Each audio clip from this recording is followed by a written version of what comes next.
বোতল বিক্রি করে 2-3 হাজার টাকা জমা করে, এটা কি আসলে সম্ভব? দেখেন জার্মানিরা কত শেয়ানা। এই বোতলগুলো কেনার সময় এখানে দেখা আছে 25 পয়সা, মানে প্রত্যেকটা বোতল কেনার সময় আমাদের থেকে 25 পয়সা, মানে বাংলাদেশে 30 টাকার মতো কাইটা রাখা দেয়। তো এখানে আমার সবগুলা পানির বোতল বা ড্রিঙ্কস যেগুলাই খাইছি সবগুলো বোতল আমি জমায়ে রাখছি। এখন এই মার্কেটে গেলে ঠিক আছে, তখন আবার যে টাকাটা কাইটা রাখছি এগুলো আবার দিয়ে দিবে। এখন আপনাদেরকে আমি দেখাবো আমার কত টাকা জমা হয়েছে। সো পুরো এক ট্রলি হয়ে গেছে গা। এটা হচ্ছে কি মেশিন, যেখানে আমি খালি বোতল দিলে এরপরে প্রত্যেকটা বোতল আমার 25 পয়সা করে জমা হবে। এখন এখানে 25 পয়সা জমা হয়ে গেছে, এভাবেই চলতে থাকবে। এখানে 25 পয়সা, দেখা যাক কতগুলো হয়। অলরেডি 13 টাকার মতো হয়ে গেছে, প্রায় 1500 টাকার মতো হয়ে গেছে বাংলাদেশি এখনও আছে। ক্লিক করার পরে এখন আমার কত টাকা জমা হয়েছে অলরেডি আসে পড়ছে। এখানে আমার প্রায় 24 ইউরো হয়ে গেছে গা।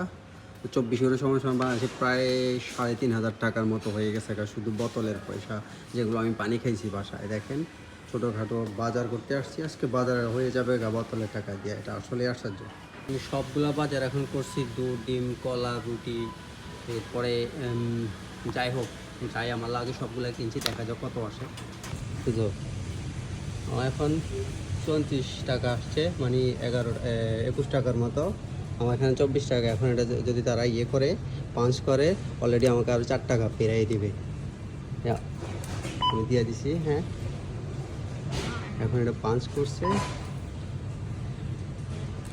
এখন আমাকে 3 টাকা অলরেডি আরও বাজার করার পরে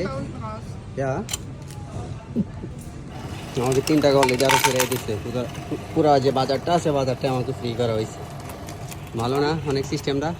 এটা হচ্ছে গিয়ে জার্মানি ইকোনমিক সিস্টেম। আরেকজন অলরেডি বোতল দিতেছে, যারাই করে বোতল কিনে। পুরা বাজার করছি, যে খালি বোতল ছিল খালি বোতল দিয়া।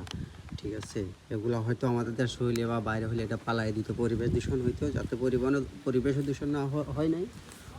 এর সাথে বাজারটাও ফ্রিতে হয়ে গেল গা। প্রায় 3500 টাকার বাজার অলরেডি ফ্রিতে করা হয়ে গেছে গা। সো এটা হচ্ছে জার্মানি ইকোনমি সিস্টেম। অনেক চালাক, ভালোই, খারাপ না।